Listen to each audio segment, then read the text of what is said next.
붉고 푸른 색들과 흔들리는 듯한 선들, 마치 세포들이 떠다니는 것 같기도 하고요. 무엇을 그린 것이지? 라고 고민을 하게 되죠. 해석을 하려고 하면 할수록 더욱 알쏭달쏭한 상태가 되어버리는데요. 그렇다면 칸딘스키는 이 선들과 색상들을 통해서 무엇을 표현하고 싶었던 걸까요? 감정과 영혼을 작품에 담았던 칸딘스키의 작품과 구조와 체제를 표현하고자 했던 몬드리안의 작품은 완전히 다른 형태의 추상으로 표현되게 됩니다. 르네상스 시대부터 회화는 세상을 바라보는 하나의 창으로 여겨졌습니다. 우리 눈에 비친 자연을 표현하기 위해 구도, 색, 형태가 활용되는데요. 드디어 20세기에 도달해서 색과 형태가 해방되면서 회화는 회화가 가질 수 있는 가장 순수한 지점으로 나아갑니다. 바로 추상의 시대가 도래하게 되는 것인데요. 추상이라는 단어를 먼저 살펴보면 빼다, 없애다라는 의미의 추자, 그리고 형상의 상자를 가지고 형상을 빼다라는 의미를 가지고 있습니다. 형태와 형상을 그림에서 드러낸다면 어떤 것이 남게 될까요? 저번 시간 함께 산책했던 파블로 피카소와 조르주 브라크의 입체주의는 형태를 분해하며 마치 추상의 시대로 넘어가는 듯 보였지만 그들의 주제는 언제나 실제 세계에 위치하고 있었습니다. 형태와 대상이 완전히 사라진 순수한 추상은 누구에게서부터 시작됐는지 따지기는 쉽지 않았습니다. 20세기 초 많은 아티스트들이 비슷한 시기에 구상에서 추상의 세계로 발을 디디고 있었기 때문이죠. 그 중에서 재현의 대상이 사라진 가장 순수한 추상의 선구자 바실리 칸딘스키, 카시미르 말레비치, 그리고 피에트 몬드리안이 바로 오늘의 주인공입니다. 붉고 푸른 색들과 흔들리는 듯한 선들, 마치 세포들이 떠다니는 것 같기도 하고요. 움직이는 무언가, 형태가 보이는 듯한 이 작품은 1910년 그려진 칸딘스키의 무제, 수채화입니다. 이 작품은 명확한 대상이 없는 최초의 추상화라고 불리우고 있는데요. 이 작품을 보면 자연스레 무엇을 그린 것이지? 라고 고민을 하게 되죠. 해석을 하려고 하면 할수록 더욱 알쏭달쏭한 상태가 되어버리는데요. 그렇다면 칸딘스키는 이 선들과 색상들을 통해서 무엇을 표현하고 싶었던 걸까요? 칸딘스키는 러시아 모스크바 출신으로 법과 경제학을 전공한 인물이었습니다. 이 두 전공을 가르치던 칸딘스키에게 하나의 사건이 일어나게 되는데요. 1895년 모스크바에서 열렸던 프랑스 인상주의 전시회에서 클로드 모네의 작품을 마주하게 된 것입니다. 칸딘스키는 이 작품을 직접 감상하고도 걷기에 그려진 것이 무엇인지 알지 못했다고 하는데요. 카탈로그의 설명을 보고서야 건초 더미를 표현한 작품이라는 것을 깨닫고는 마치 머리를 한 대 얻어맞은 듯한 충격에 빠지게 되죠. 처음에는 무엇인지 알아보지 못했다는 무언가 분노가 일었다가 자연의 대상을 그대로 표현하지 않아도 되는 이 회화의 가능성을 깨닫게 되었습니다. 칸딘스키는 이 일을 계기로 자신의 커리어를 완전히 버리고는 미넨으로 떠나서 화가 활동을 시작하게 됩니다. 처음부터 칸딘스키가 추상의 길로 접어든 것은 아닙니다. 마티스나 신인상파의 아티스트들을 통해서 색채의 사용법을 배웠던 칸딘스키는 화려한 색감의 풍경과 기법을 실험했습니다. 불규칙적인 색들을 배치해서 강렬한 대비를 주는 그의 초기 작품들은 마치 마티스의 야수파를 연상시키기도 했죠. 1910년 어느 저녁 때 자신의 아틀리에로 돌아왔던 칸딘스키는 처음 보는 그림이 아름다운 광채를 내뿜고 있는 그런 장면을 목격합니다. 사실 그 그림은 햇빛을 받은 자기 자신의 그림이었는데 똑바로 서 있는 것이 아니라 옆으로 누워져 있어서 자신이 의도했던 주제를 알아볼 수 없었던 것이죠. 나는 갑자기 내 그림에서 대상이 사라져도 된다는 것을 깨달았습니다. 대상의 부재가 내 그림을 망치는 것이 아니라 오히려 그것을 더욱 놀랍게 만들었습니다. 재현되지 않은 회화에는 어떤 가치를 담아야 할까요? 칸딘스키는 예술가가 그림에 담아야 하는 것은 바로 정신과 영혼이라고 주장합니다. 그는 이를 표현하기 위한 방법을 바로 음악에서 찾게 되는데요. 소리는 우리 눈에 보이지 않습니다. 음악은 악기와 노래를 통해서 어떤 주제도 표현할 수 있습니다. 드뷔시의 바다, 베토벤의 합창교향곡을 들으면 우리는 말로 표현할 수 없는 어떤 감정을 머릿속에 자연스럽게 떠올리게 되죠. 칸딘스키는 음악을 들으면 색으로 표현하는 특별한 공감각을 가지고 있어서 소리를 색으로 인지하고 또 반대로 색을 소리로도 들을 수 있었다고 합니다. 그는 음악을 캔버스 위에 표현하면서 하나의 시각적인 교향곡을 만들어냅니다. 구성 7번을 보시면 이러한 색채의 향연을 보실 수가 있는데요. 칸딘스키에 따르면 캔버스 위에 표현된 레몬색에 가까운 노랑은 높은 트럼펫이 하늘로 뻗어나가는 소리를, 밝은 파란색은 청량한 플루트의 음을, 더욱 깊고 진한 파랑은 첼로와 같은 저음 현악기의 울림을 연상시킵니다. 또한 그 색들을 연결하는 초록색은 바이올린의 중간 저음을 표현하기도 하고요. 가장 평온한 휴식을 전달하기도 합니다. 관객이 연주를 들으면서 비로소 완성되는 콘서트처럼 칸디스키는 우리가 감상을 하면서 완성되는 작품의 과정을 보여주는 듯합니다. 악기들이 모여서 하나의 하모니를 이루듯이 색들이 쌓여가면서 색의 교향곡을 완성하는 것이죠. 즉흥, 구성과 같이 음악의 용어로 이름 지어진 작품들은 관객들에게 특별한 감각 경험을 선사합니다. 칸디스키는 색이 바라보는 이의 영혼을 동요시키는 힘이 있다고 믿었습니다.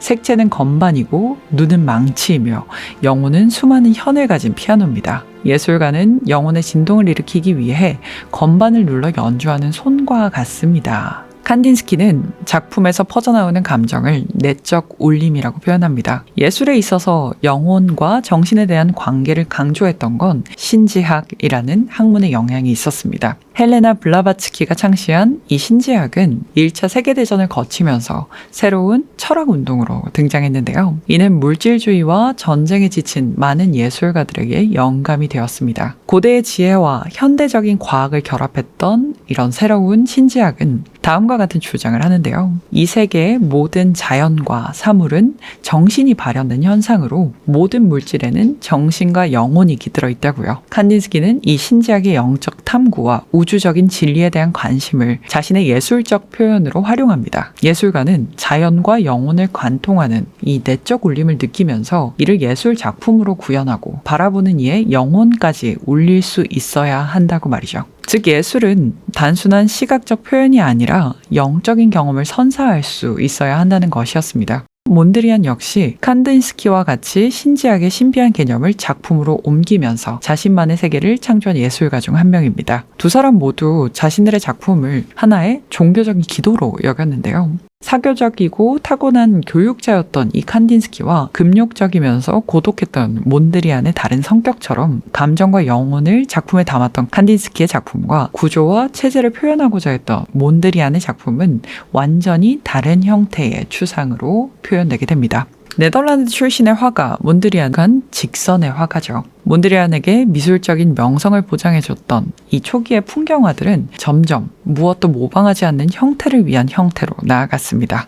추상화를 향한 여정은 유명한 나무 연작을 통해 쉽게 확인할 수 있습니다. 붉은 나무에서 시작했던 이 명확한 나무의 모습은 입체주의 작품처럼 조금씩 해체되기 시작하는데요. 곧 나무의 형태는 인식할 수 없을 정도로 해체되면서 수직선과 수평선 그리고 곡선으로만 이 나무라는 존재의 본질을 표현하고 있습니다. 점점 몬드리안은 자연을 철저히 등지게 되고요. 몬드리안이 생각하기에 지금껏 인간을 지배해왔던 이 자연의 권위에서 벗어나서 인간이 가진 창조적인 잠재력을 이 작품을 통해서 보여주고자 했습니다. 본질적이고 변하지 않는 예술 형태를 탐구하던 몬드리안, 그리고 작가 테오판 두스부르는 아방가르드 잡지 데스테일을 창간합니다. 네덜란드어로 스타일, 양식을 뜻했던 데스테일은 잡지의 이름이자 함께 모였던 아티스트 그룹과 그 운동, 그리고 이들이 선언하고 공유한 이념이기도 했습니다. 데스테일 운동은 전쟁이 끝나고 혼란스러웠던 사회에 질서와 조화를 제공하고자 했는데요. 모든 예술에 적용될 수 있는 보편적인 시각 언어와 규칙을 창조하고자 했습니다.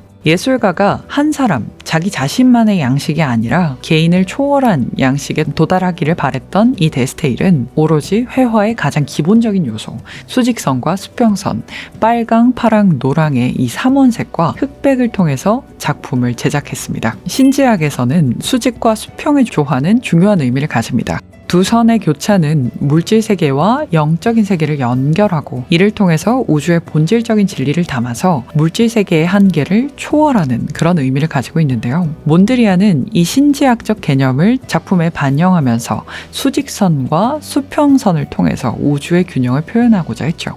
이러한 양식을 몬드리안은 신조형주의라고 이름을 붙이면서 몬드리안의 직선만으로 이루어진 기교가 사라진 작품들이 등장합니다. 여러 색이 겹쳐진 면과 색채를 없애고요. 삼원색으로 채색된 직사각형은 일렬로 정렬됩니다. 직사각형의 경계는 검정으로, 직사각형 사이의 공간은 흰색으로 채워집니다. 데스테일의 원칙은 마치 종교적인 교리와 같았습니다. 수평, 수직적 질서만을 필요로 했기 때문에 대각선과 곡선 오히려 철저히 배제되어 찾아볼 수가 없었는데요. 이 원칙은 단순한 권고가 아니라 매우 강력한 규칙 같은 것이었습니다. 1924년 두스부르가 데스테일의 방침에서 벗어나서 대각선을 그림에 도입하게 되고요. 몬드리안은 이를 배신행위라고 여기면서 그룹에서 탈퇴하고 두스부르와의 관계를 끊을 정도였다고 합니다. 몬드리안이 추구했던 성과 세계 규칙은 20세기에 들어와 가구, 건축, 디자인, 문화, 예술 전반에 활용됩니다. 입생로랑의 몬드리안 드레스는 현대의 미니멀 패션을 상징하는 아이콘이 되었고요. 기하학적인 패턴과 색채는 웹 디자인과 레이아웃 디자인에도 적용되기도 합니다. 1943년 완성된 브로드웨이 부기우기를 보시면 선들 속에 위치한 작은 사각형들이 표현되면서 마치 QR코드를 연상시키기도 하는데요.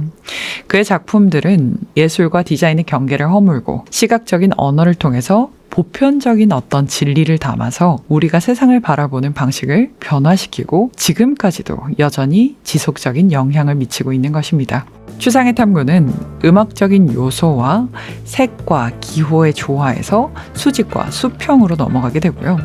수직과 수평의 보편적인 세계로, 그리고 이제는 색도 형도 사라지는 가장 완벽한 추상에 도달하게 됩니다. 러시아의 화가 카지마르 말레비치는 1915년 검은 사각형이라는 작품을 선보이게 되는데요. 하얀 바탕 위에 검은 사각형, 그 외에는 아무것도 존재하지 않는 고요함 그 자체의 작품입니다. 말레비치는 예술가들은 그림 속의 형태가 자연과 아무 공통성이 없을 때에야말로 비로소 창조자가 될 수 있다고 말합니다. 형태가 사라지고 흑백만이 남아서 색이 사라진 영도, 제로 디그리의 상태 뒤에는 말레비치가 추구한 예술의 가장 순수한 감정만이 놓여 있습니다. 재현을 거부하고 예술의 본질이었던 이 제로 포인트에 다가가기 위한 예술적인 움직임을 말레비치는 스스로 절대주의라고 정의했습니다. 절대주의에 다다라서 작품은 무엇도 담고 있지 않는 듯 보이지만 사실 그 자체로 살아있는 사물이 됩니다. 절대주의를 통해서 내가 말하려고 하는 것은 회화의 순수한 감정 혹은 감각이 절대적인 우위라는 것이다. 동그라미, 십자가, 붉은 사각형, 사각형들의 집합, 회화 그 자체로 존재할 수 있는 형태의 영도, 색채의 영도를 찾기 위한 절대주의 여정은 다양한 모양과 색상의 배열을 지나서 하얀 시대로까지 접어들게 됩니다. 하얀 사각형 위에 다른 하얀색의 사각형이 그려진 이 하양 위의 하양은 마치 벽 위에 걸려 있다면 그대로 흡수될 것만 같습니다. 하얀색을 통해서 말레비치는 아무것도 없는 것 같지만 그 속에 위치해서 끊임없이 팽창하는 우주를 표현하고 있습니다. 회화의 가장 순수한 정수를 통해서 물질 세계를 초월하고 무한으로 나아가는 이 회화이기 때문에 가능한 순수한 감각의 경험을 우리에게 전달하는 것입니다. 말레비치는 이를 이렇게 표현합니다. 나는 흰색의 세계로 출발했다. 헤엄쳐라. 자유로운 흰 바다, 무한대가 그대 앞에 놓여있다. 단순한 기호, 색, 형태 아래 눈에 보이지 않는 어쩌면 가장 근원적이고 커다란 세상을 담기 위해서 치열하게 고민했던 추상이라는 세계, 그 시작을 함께 만나보았습니다. 이제 추상을 통해 자유를 얻은 예술은 더욱 빠른 속도로 다양한 방향으로 뻗어나가기 시작합니다. 다음 시간에는 인간이기에 가능했던 이 상상의 세계, 초현실주의와 다다이즘으로 만나 뵙겠습니다.